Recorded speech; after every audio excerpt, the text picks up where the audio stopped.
Antigamente, na época do primeiro computador da Apple, se eu estivesse em outro lugar que não fosse o Vale do Silício, eu provavelmente não teria feito o que acabei fazendo. O Vale do Silício criou invenções extraordinárias que mudaram o modo com que nós vivemos. Existe uma magia cultural aqui que faz o Vale do Silício funcionar. É uma ideia, uma nova invenção, um modo de vida. É o Vale do Silício. Ele fica ao sul de São Francisco. Tem apenas 50 quilômetros de comprimento e 25 de largura.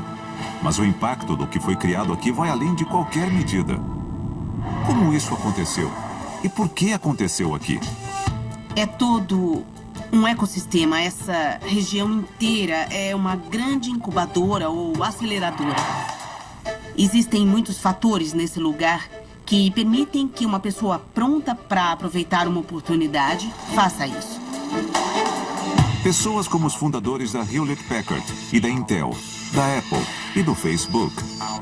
São pessoas que fizeram coisas incríveis, mas elas fizeram essas coisas graças ao ambiente rico em recursos em que elas se encontravam.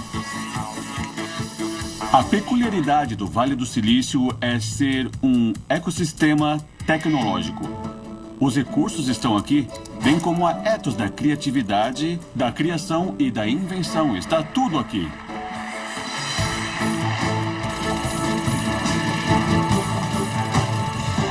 Vale do Silício.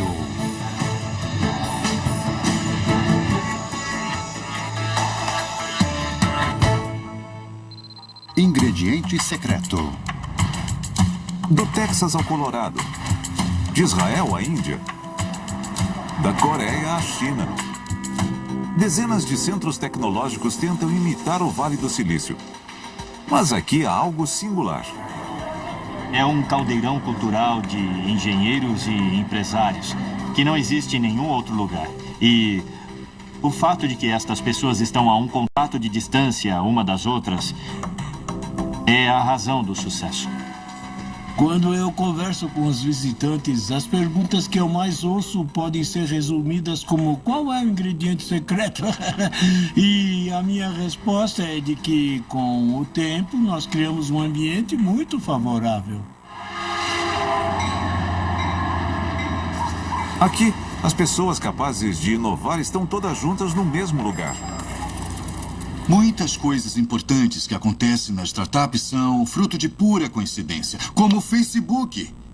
O Zuckerberg vinha andando pela rua e encontrou o Sean Parker, por acaso, na calçada, porque o Sean Parker tinha sido expulso da casa da namorada.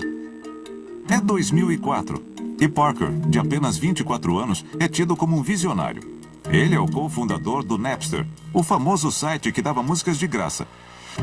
Bem relacionado no Vale, ele conhece as pessoas certas que o ambicioso aluno de Harvard precisa conhecer. O Mark Zuckerberg começou o Facebook em Boston, mas ele se mudou para o Vale do Silício por quê? Para ter acesso ao talento. O Zuckerberg veio para cá com uma ideia vaga de que o Vale do Silício era o lugar certo. E o Parker já estava aqui porque ele já sabia que o Vale do Silício era o lugar certo. E por causa disso, eles acabaram se encontrando. Parker encorajou Zuckerberg a não voltar a Harvard. O ajudou a abrir uma conta corrente e o apresentou a pessoas com o conhecimento e o dinheiro de que ele precisava. Eles puderam aproveitar todo o ecossistema. Todas essas pessoas trouxeram seus contatos e relacionamentos para ajudar o Facebook a crescer o mais rápido possível. Sem esse ecossistema que não existe em Boston, o Facebook não teria crescido tão rápido. O Vale do Silício é como um ambiente favorável a novas ideias com todas essas pessoas juntas. É como estar em um lugar onde todos fazem parte de um projeto maior.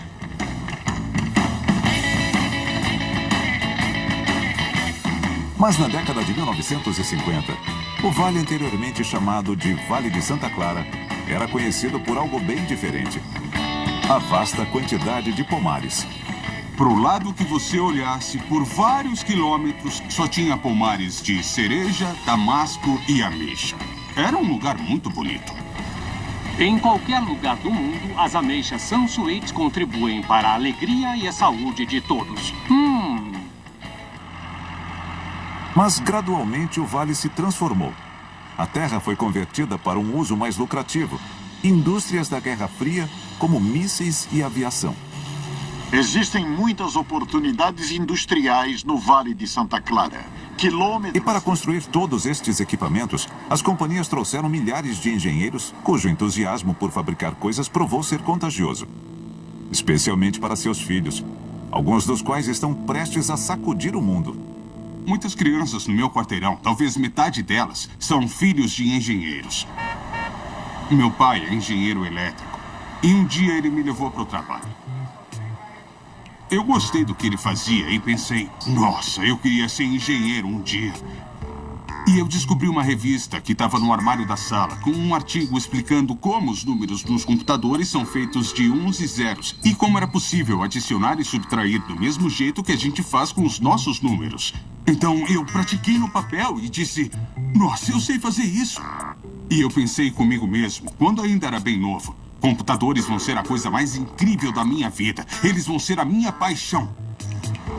Para fazer seu próprio computador, Wozniak precisa de pequenos componentes eletrônicos chamados transistores, que funcionam como amplificadores ou interruptores, mas eles não são baratos. Ele acaba recebendo ajuda do míssil Polaris, que depende de transistores e é produzido na fábrica da Lockheed, onde seu pai trabalha. Meu pai tinha contatos nas companhias do Vale e recebeu uma doação de 400 transistores com defeitos estéticos. Peças que permitiram que o precoce estudante do 8º ano começasse. E se eu não estivesse no Vale do Silício, isso não teria acontecido. Eu estaria lendo sobre isso nas revistas, talvez estudando sobre isso, ou até sabendo como fazer. Mas eu estava bem próximo da fonte.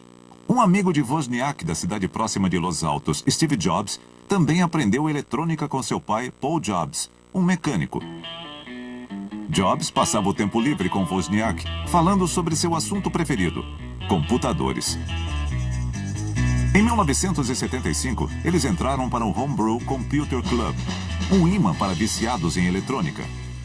O Vale era tão rico em engenharia, especialmente aeroespacial naquela época, que podia surgir um clube onde as pessoas construíam computadores por hobby, usando a tecnologia das empresas em torno delas. Para saber o que vai rolar daqui 5 anos, a gente não olha o quadro geral. A gente tem que olhar para as bordas. E nas bordas, em 1975, estava o Homebrew Computer Club.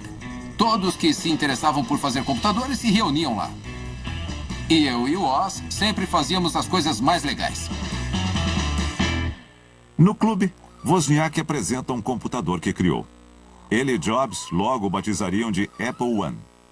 Olha, com o computador do Woz, o Jobs viu a oportunidade de tornar isso acessível para muitas pessoas, por um preço baixo. Ele disse, vamos fazer um monte desses, isso ia permitir que as pessoas finalmente tivessem seus próprios computadores.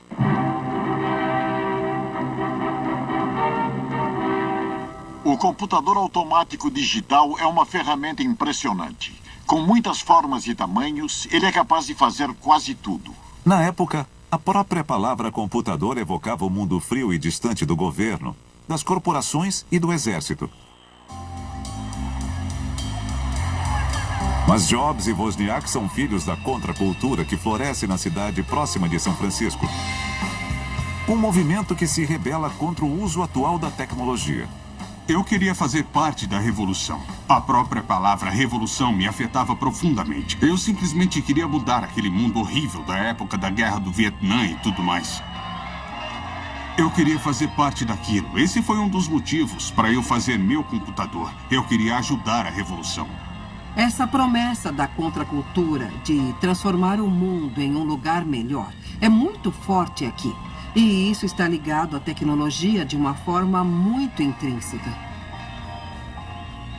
A ideia da contracultura radical era pôr um computador na mesa de cada um. Ter um computador em casa. O sistema não teria um, você teria um. Isso foi um pensamento radical e revolucionário. A ideia é que computadores podem ser uma ferramenta de libertação. Muita gente estava atrás de meios de expandir a mente. Expandir o modo de olhar para o mundo. Pessoalmente, Steve Jobs adere ao Zen budismo. Ouve Bob Dylan. e acha que sua vida mudou graças ao LSD. Eu não me lembro de onde veio esse assunto, mas uma hora ele virou para mim e disse: olha, LSD foi uma das 2 ou 3 coisas mais importantes que eu já vivenciei. Experiências não tradicionais me ajudaram muito a fazer o que eu tentei fazer nos últimos 10 anos. Fazer um mochilão pelo país, ou atravessar o Canadá de bicicleta, ou ainda visitar os Himalaias, ou meditar em um monastério em Kyoto. Inspirados por estas novas formas de pensar, em 1976, Jobs e Wozniak fundam a companhia cuja criação um dia mudará bilhões de vidas. Então, eles fundaram a Apple Computer e se instalaram na garagem do pai do Jobs. E eu fui trabalhar lá. A gente ia fazer computadores e vender para quem quisesse um. Logo, uma loja de hobbies local encomendou 50 Apples One. E eles foram feitos em uma garagem. Uma tradição do Vale do Silício que data da década de 30. Quando Bill Hewlett e David Packard iniciaram experimentos em sua garagem em Palo Alto.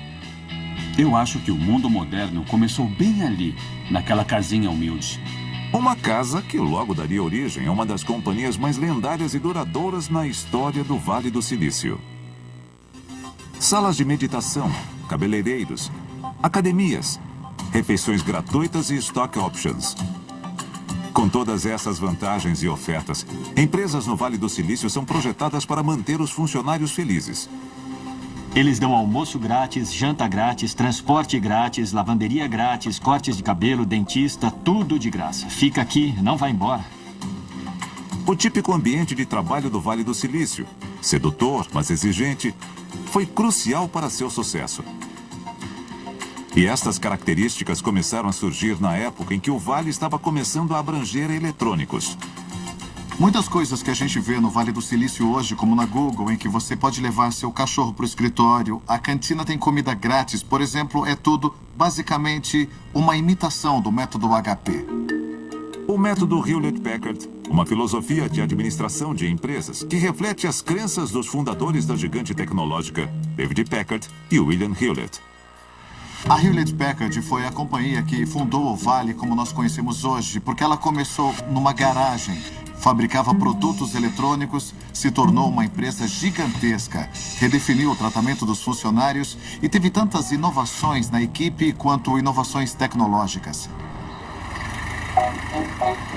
A odisseia da HP começa em 1938, quando o professor de engenharia da Universidade de Stanford, Fred Terman, faz uma proposta a 2 ex-alunos. O Terman disse: eu posso financiar com $500. Vamos lá? Aí os 2 alunos fundaram a empresa na garagem do David Packard. E eles não tinham um primeiro produto em mente. Você já imaginou os futuros produtos? Não, de forma alguma. Nosso maior objetivo era produzir algo que fizesse o dinheiro entrar. Nós tentamos todo tipo de coisa. Tentamos produzir aparelhos elétricos que ajudavam a perder peso, um afinador de gaitas, controles de ar-condicionado. Finalmente, eles produzem um aparelho chamado oscilador de áudio. Acho que a melhor maneira de mostrar isso é ligando. Você pode ouvir como é. Ele produz um som variável. Isso é só parte do alcance. Seu primeiro grande cliente é o Walt Disney, que compra 8 osciladores para seu filme Fantasia. Engenheiros os utilizam como afinadores eletrônicos para garantir que o filme soe exatamente como deve nos cinemas. E a HP decola. Ela começa a produzir todo tipo de eletrônico. Geradores de micro-ondas, osciloscópios, computadores e calculadoras, como a HP 35, apresentada em 1972. A primeira calculadora científica portátil. Um dos jovens engenheiros que trabalhou na calculadora antes de fundar a Apple foi Steve Wozniak. No começo, a calculadora custava $400, a HP 35. Hoje, isso dá uns $2.000 no mínimo. 5 anos depois, nenhum cientista ou engenheiro queria mais uma régua de cálculo de $10. Porque ela fez sucesso. Porque Bill Hewlett queria ter uma. Mesmo que ele perdesse dinheiro, eles previam que só iam vender umas 5.000 e ficariam no prejuízo. Hewlett estava redondamente enganado. Ao todo, a HP consegue vender mais de 300 mil calculadoras. Era a companhia mais inovadora do mundo na época. A Hewlett-Packard foi, com certeza, a companhia mais inventiva da época também. Horários flexíveis, stock options, participação nos lucros, happy hour de sexta-feira. Tudo isso foi criado pela Hewlett-Packard. Nós respeitamos as pessoas. Nosso sucesso vai depender de quão bem as pessoas trabalharem. Elas merecem uma parcela dos lucros. Hewlett e Packard tratavam bem os funcionários. Eles nem se importavam se alguns deixassem a HP por outras companhias. O Bill me disse, tudo bem mudar de emprego. Mobilidade é uma coisa muito boa. É assim que o conhecimento se espalha. Tudo bem mudar de emprego. Ele também disse, tudo bem falhar. Não é sempre, é claro, mas tudo bem falhar. Eu acho que essa atitude existia desde o começo. Podíamos experimentar, tentar coisas novas. E se não desse certo, tentar outra coisa, começar de novo. Estas novas atitudes empresariais inspiram pessoas no Vale. Entre elas, um grupo de 8 cientistas e engenheiros que, em 1957, criam a próxima companhia lendária na história do Vale.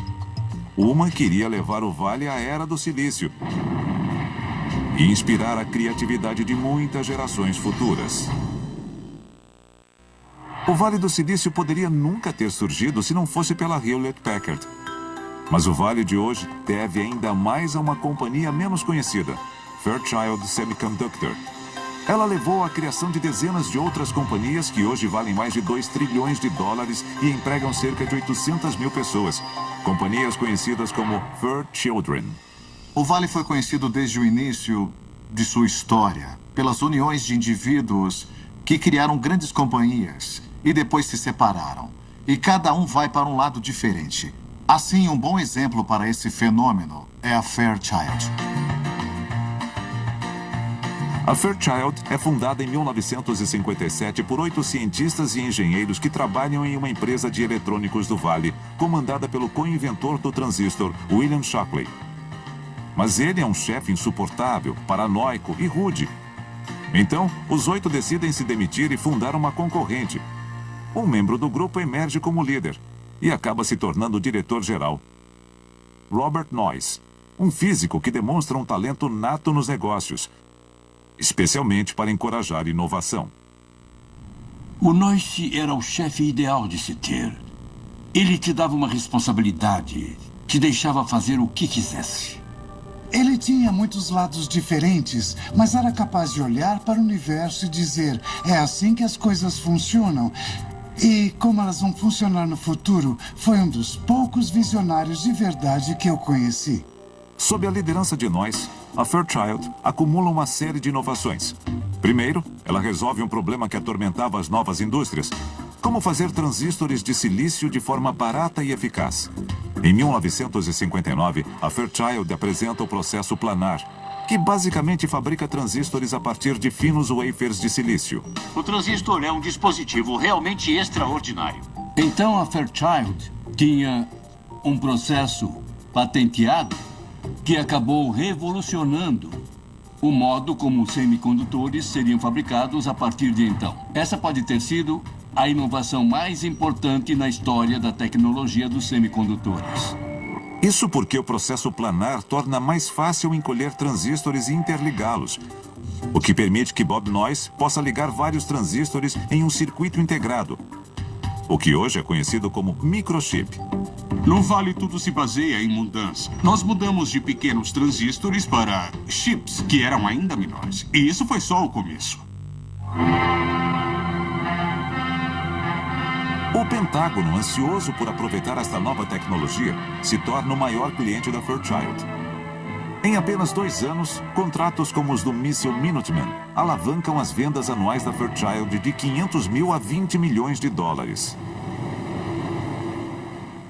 Gordon Moore, um dos 8 fundadores, é o responsável pela pesquisa e desenvolvimento, uma função que exige olhar para o futuro, e ele enxerga com uma clareza impressionante. Me pediram para escrever um artigo para uma revista de eletrônica. Eles queriam que eu previsse o que ia acontecer nos 10 anos seguintes na área de componentes eletrônicos. Então Moore começa a observar e percebe que a cada ano os circuitos possuem o dobro de transistores que possuíam no ano anterior. Então eu fiz uma previsão ousada de que a complexidade ia continuar dobrando a cada ano durante os 10 anos seguintes. Iríamos de 60 componentes para 60 mil, uma expansão de 1000 vezes nesse período de tempo. Mas quem se importa com quantos transistores podem ser encaixados nesses espaços minúsculos? Eu posso garantir que essa é uma das ideias mais importantes da atualidade. A previsão de Moore de um aumento exponencial no número de transistores em um chip de silício se tornou conhecida como Lei de Moore. A Lei de Moore foi uma descoberta extraordinária, porque ela mostrou que, pela primeira vez na história, nós podíamos evoluir e inovar as coisas cada vez mais rápido. A Lei de Moore garantiu que o Vale do Silício teria um crescimento econômico enorme. Daria para criar mais produtos em um ano com o mesmo dinheiro do ano anterior. Isso ia levar a 50, 60 anos de um crescimento monstruoso. Os circuitos integrados atuais utilizam até 16 bilhões de transistores apenas num circuitinho. Muito além de qualquer coisa que eu pudesse ter imaginado, mas continua sendo uma manifestação do progresso da Lei de Moore. Mas, durante a década de 60, apesar dos vários sucessos da Fairchild, a maioria de seus fundadores ficou inquieta. A Fairchild tinha um talento absurdo. Absurdo. Uma quantidade infinita de um talento genial para a engenharia. Se eles tivessem continuado juntos, teria sido a primeira companhia de $1 trilhão. A verdade é que, com aquelas personalidades, eles nunca iam continuar juntos. Em 1961, tem início a divisão da Fairchild. Jay Last e 3 outros fundadores partem para abrir sua própria companhia de chips, a Melco. Pouco depois, Eugene Kleiner fundou o que se tornaria uma das maiores entidades de capital de risco do Vale, a Kleiner Perkins. Bom, a Fairchild explodiu. E com isso espalhou todas essas sementes pelo vale. E isso criou o Vale do Silício, que a gente conhece como espaço físico. Por isso que é o Vale do Silício. E um dos motivos para isso ter acontecido aqui é que na Califórnia é ilegal colocar uma cláusula de não concorrência em um contrato de trabalho. Então fica fácil para as pessoas abrirem novas companhias sem o risco de um processo. Esse é um dos motivos para a gente ver esse fenômeno de novas empresas surgindo a partir de outras. Entre as Fairchildren, a mais conhecida hoje é fundada em 1968, quando Bob Noyce e Gordon Moore decidem que é sua vez de se tornar independentes. Noyce e Moore tinham uma visão para sua nova companhia, a Intel. Eles usariam seu domínio do silício para transformar o mundo dos computadores. Mas estes símbolos do sucesso do Vale logo enfrentariam obstáculos que quase os destruiriam. Todo mundo ficou com medo. Eu fiquei, eles ficaram. Todo mundo ficou com medo. Hoje, a Intel é um colosso. Uma das líderes mundiais na fabricação de chips. Exatamente o resultado que seus fundadores, Bob Noyce e Gordon Moore, esperavam. O crescimento da Intel foi espetacular, mas com períodos assustadores. Uma história que revela um dos principais elementos do Vale. O Vale já viu esse ciclo de ascensão e queda há décadas. É um legado que passa de uma geração para outra. A resistência do Vale é admirável, porque já houve vários momentos em que parecia que o fracasso ia ser definitivo e que ia ser o fim. Em 1968, o ano da fundação da Intel, Moore e Noyce partem para uma missão. O silício já havia liberado o potencial dos circuitos. Agora, Noyce e Moore querem levá-lo a um novo campo, memória eletrônica. Então, em 1970, eles apresentam a memória de acesso aleatório dinâmica, ou DRAM, uma grande inovação na tecnologia dos semicondutores. Com os semicondutores, os Estados Unidos estão na liderança de uma tecnologia crescente que pode ser utilizada em tudo, de torradeiras a robôs. Nós tivemos o monopólio dessa tecnologia durante uns 7 anos, o que nos deu uma boa oportunidade para se estabelecer. Foi muita sorte. Nós desenvolvemos a tecnologia exata. Mas sua sorte logo mudaria. Tudo começou porque os japoneses eram grandes clientes e eles quiseram ver as fábricas. E o Bob, sendo extrovertido do jeito que ele era, disse, claro, podem vir ver as fábricas. Eles mandaram ônibus cheios de pessoas. Vieram 3 ou 4 ônibus grandes e eles passaram meio-dia olhando as nossas fábricas. Em matéria de computadores, ninguém é melhor que os norte-americanos. Mas toda esta tecnologia de ponta levou a uma grande ansiedade na indústria. Eles se preocupam com espiões. Cada pessoa sabia o que observar. Eles tiraram fotos, depois voltaram para o hotel à noite e ligaram os pontos. E eles descobriram como vencer no nosso próprio jogo. Em 1985, as fabricantes de DRAM japonesas superam a Intel e outras fabricantes norte-americanas por uma grande margem. Observamos, no primeiro semestre, uma queda de 42 milhões. E logo a Intel é forçada a tomar uma medida drástica. Nós decidimos parar de fabricar a DRAM. Foi meio traumático, mas inevitável. A Intel, fabricante líder de chips de processamento, anunciou hoje que irá despedir empregados. A Intel fecha suas fábricas de chips de memória e demite cerca de 2.000 funcionários. O que está acontecendo com a Intel não é um fenômeno isolado. Conforme outras fabricantes de chips também demitem funcionários. Muitos dos cargos perdidos para esta crise podem desaparecer para sempre. Foram dias de pânico, realmente foram. Não tem como se recuperar de um colapso econômico dessa escala. Ao todo, o Vale demite mais de 10.000 funcionários. Famílias perdem casas. Casamentos desmoronam. Existem momentos em que os especialistas dizem, já era, é o fim. Mas não é. Até hoje, todo mundo que previu a queda do Vale do Silício acabou descobrindo 2, 3, 4 ou 5 anos depois que tinha errado e que vinha uma nova era. Para a Intel, a nova era é um produto cujo futuro ainda não é claro, mas que se tornará a base dos aparelhos que utilizamos todos os dias. O microprocessador, que é capaz de operações mais complexas que a DRAM. Ele pode adicionar e subtrair, comparar números, mover dados de um lugar para o outro. Então, de uma forma genial, na minha opinião, eles fizeram o que toda companhia deve fazer. Eles abandonaram a área em que eram bons para assumir uma área em que podiam ser melhores. Então eles decidiram mudar, virar 180 graus. E o resto do Vale meio que seguiu isso. Microprocessadores possibilitam fazer computadores menores, mais rápidos e mais fáceis de conectar em redes do que nunca. Na década de 90, a Intel controla cerca de 80% do mercado de microprocessadores, que na era dos computadores pessoais cresce astronomicamente. E o resto do Vale também se recupera. Houve uma nova geração de startups. Muitas pessoas que foram demitidas foram para novas startups. E houve um processo de recombinação. E isso ilustra porque o Vale é tão resistente. É essa habilidade de se desdobrar quando a situação não está boa. Uma habilidade que logo seria testada novamente. Pouco mais de uma década após sua experiência de quase morte, o Vale seria assolado por um dos eventos mais devastadores de sua história, a crise.com.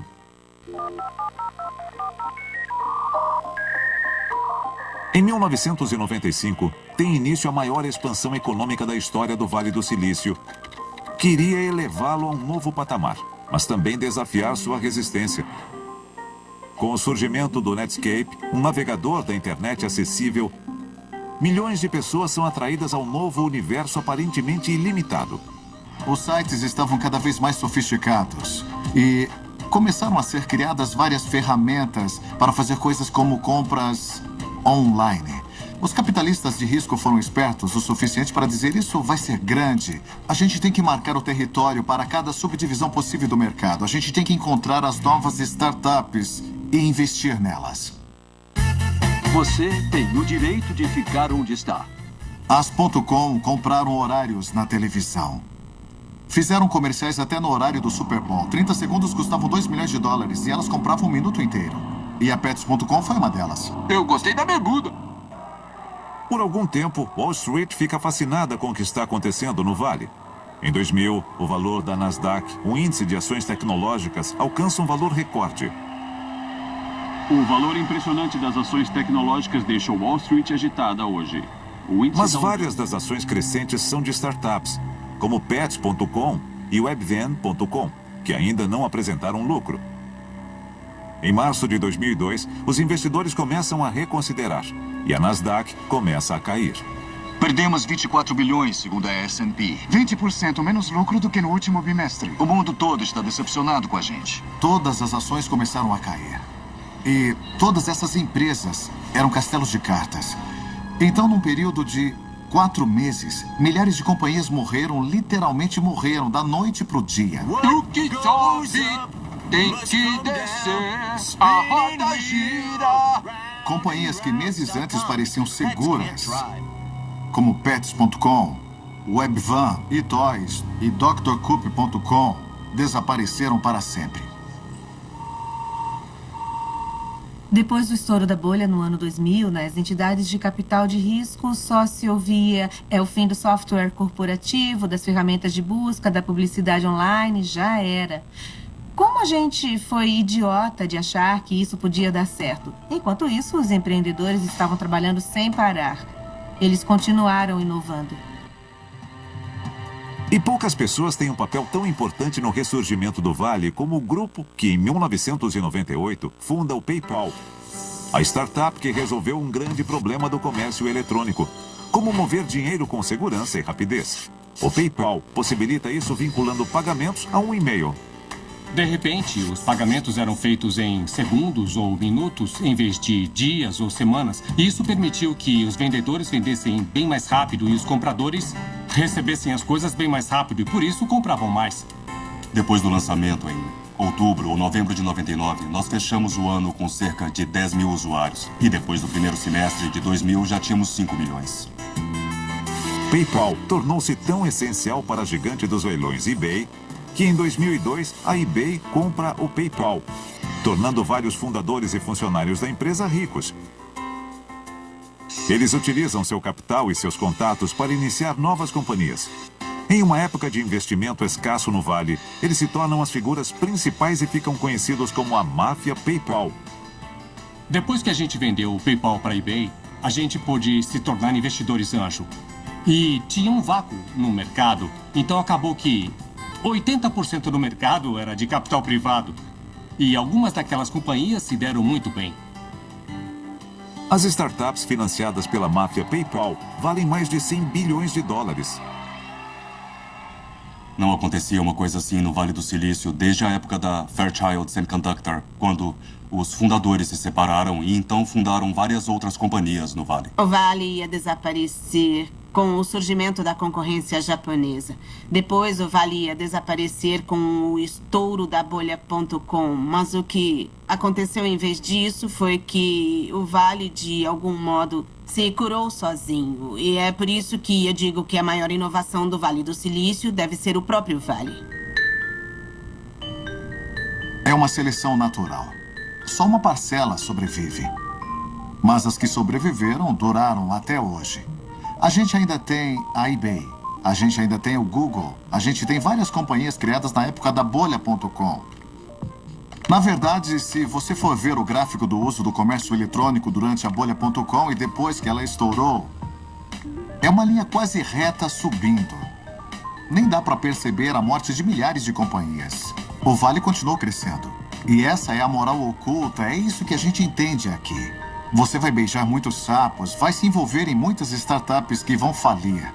Mas você vai encontrar a certa, e quando encontrar o sucesso, ele vai ser inimaginável.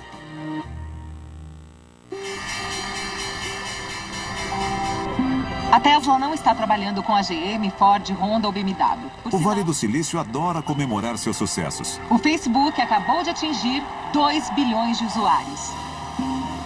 Mas fica impressionado com a persistência de alguns problemas muito arraigados. Outra polêmica no Vale do Silício. 20 pessoas já foram demitidas após uma investigação da cultura de assédio. O Vale do Silício foi abalado na última semana. Apesar de toda a receptividade e colaboração, essa é uma cultura forjada por um modelo masculino de comportamento. Fica difícil para uma mulher prosperar. É preciso estar disponível 24 horas por dia. É preciso trabalhar muito. A não ser que se tenha muitos recursos em casa, não dá para ter uma família e trabalhar no Vale. E temos que mudar isso. Apesar de o Vale ser famoso por sua riqueza, milhares de pessoas não conseguem pagar por uma residência. A gente tem a maior comunidade sem teto dos Estados Unidos em San José. Em parte porque o clima é muito bom. Mas também em parte porque nós temos uma economia que força as pessoas até o fundo do poço, quando elas estão subindo até o topo. E isso é uma situação difícil de se negociar. Existem desvantagens em ser um epicentro assim. As oportunidades não são iguais para todo mundo. O custo de vida é um absurdo. O trânsito aumentou muito por aqui. Então, existem várias coisas que criam problemas aqui. A desigualdade socioeconômica é um problema bem difícil de resolver. Mas apesar dos muitos problemas do Vale, a cultura que se desenvolveu aqui ainda pode levar algumas pessoas a níveis inimagináveis. Nós trabalhamos nesse serviço... Em matéria de tecnologia, essa é a capital do mundo. Estar aqui é um jogo bem diferente. O Vale do Silício vive em uma espécie de ciclo infinito. Os melhores engenheiros estão aqui. Por quê? Porque é aqui que as companhias começam. Por quê? Porque é aqui que estão os capitalistas de risco e eles financiam essas companhias. E por que eles estão aqui? Por causa dos melhores engenheiros. Por que os melhores engenheiros estão aqui? Por causa das companhias. Esse é o ciclo infinito da vida no Vale do Silício. Yan Kun nasceu e cresceu na Ucrânia. Eu mesmo tive que usar um ábaco na escola porque a gente não tinha calculadora. Eu me lembro de ver meu primeiro computador e ficar impressionado. Era fascinante para mim, parecia coisa de outro mundo. Em 1992, aos 16 anos, Kun imigra com sua mãe para a Califórnia. Seu pai fica para trás. Parentes os ajudam a alugar um apartamento barato que por acaso fica em Mountain View, no Vale do Silício. Os primeiros 5 ou 6 anos nos Estados Unidos foram difíceis. A gente morou em alojamento público, precisou de auxílio financeiro, cupons de alimentação. Foi difícil em muitos níveis. Com certeza não foi fácil. Kun termina o ensino médio e segue seu interesse em computadores em uma faculdade estadual. Mas um encontro casual leva a um emprego na equipe de segurança de rede na Yahoo, onde ele se beneficia de uma antiga vantagem do Vale. O recrutador que ia me contratar me explicou o conceito incrível das stock options. Eu não sabia nada sobre isso. E eu me lembro de estar na sala de conferências da Yahoo falando sobre estar na companhia. E ele disse, se você trabalhar meio período, não podemos dar stock options. E então eu pensei, o que são stock options e por que eu iria querer? Na Yahoo, Kun faz um amigo, Brian Acton, que o ajuda em tempos de dificuldade. A morte de seu pai na Ucrânia e a de sua mãe quando ele tinha 24 anos. Kun e Acton permanecem na Yahoo até 2007. Então liquidam suas stock options e deixam a empresa. Eu queria muito criar uma coisa minha, eu só não sabia o que era. Então, em 2009, ele tem uma ideia. Começou quando eu comprei um iPhone. Kun fica aborrecido por perder ligações de seus amigos quando está na academia. Então cria um aplicativo que as pessoas podem usar para avisar os amigos se estão ocupadas ou não. Ele o batiza de WhatsApp e abre uma empresa para vendê-lo. A Apple concorda em oferecê-lo na App Store. E foi um grande momento porque me deu uma sensação de conquista. Foi tipo, eu consegui. Fiz uma coisa com as minhas próprias mãos. E agora, qualquer pessoa no mundo com um iPhone pode usar o que eu fiz. Não tem como descrever essa sensação de conquista. Aí, ficamos felizes no lançamento e muito decepcionados quando ninguém usou. Mas Kun não desiste e reprograma o WhatsApp para um mercado em que vê a abertura. Mensagens de texto. Era muito caro mandar uma mensagem para alguém em outro país. Mandar uma foto para alguém em outro país ou até um SMS era caro demais. Então, Kun contorna as redes de SMS das companhias telefônicas. Nós podíamos usar a internet, assim como a Google, como a Netflix, como todas as empresas. Ao trocar o SMS pela internet, o WhatsApp pode oferecer um serviço global ilimitado por cerca de $1 por ano. E ele decolou. Simples assim. Foi como acender uma lâmpada. Lançada no verão de 2009, a segunda versão do WhatsApp logo ganha milhões de usuários pelo mundo. Brian Acton se une a Kuhn na direção da companhia. E logo a Sequoia Capital, uma líder em investimentos no Vale, quer conversar.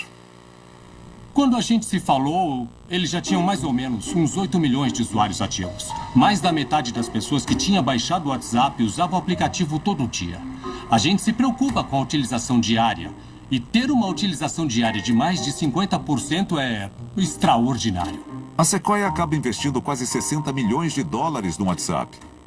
Crescemos bem rápido. E os usuários eram fiéis na utilização do produto.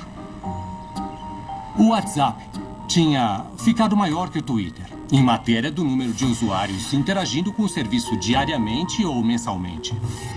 Em 2012, o crescimento vertiginoso do WhatsApp chama a atenção de Mark Zuckerberg. Qual é a grande ameaça ao Facebook agora? O Instagram? O WhatsApp? Surgem essas novas redes sociais que ameaçam o Facebook. E o que o Facebook faz? Ele gasta bilhões comprando o WhatsApp só para ele não se tornar um concorrente. Em 2014, Zuckerberg faz uma oferta. O Facebook acabou de comprar o WhatsApp por impressionantes... Um acordo de $19 bilhões. É um dos maiores negócios na história do Vale. Foi a maior compra do Facebook. Com seu investimento de $60 milhões, a Sequoia lucra $3 bilhões. E Kuhn assina o contrato na porta do edifício em Mountain View, onde costumava receber auxílio à alimentação. Hoje, o WhatsApp é utilizado por mais de 1 bilhão de pessoas. Não existe absolutamente nenhuma chance de eu ter conseguido fazer o WhatsApp fora do Vale do Silício. Não mesmo. Este lugar é mágico. Existe um elemento de instabilidade e imprevisibilidade. É por isso que é tão difícil recriar o Vale do Silício. Não tem como apenas pegar a fórmula e levar ela para outro lugar. Isso exige tempo, exige várias contribuições e interações diferentes. Mas, simplesmente, não dá para prever. E essa é a beleza disso. Esse vale supera todos. E supera em vários quilômetros. E essa distância está aumentando. Então só dá para presumir que o Vale vai seguir em frente. Que ele vai continuar sendo o líder mundial. Que ele vai continuar sendo a capital da revolução digital por muitos e muitos anos.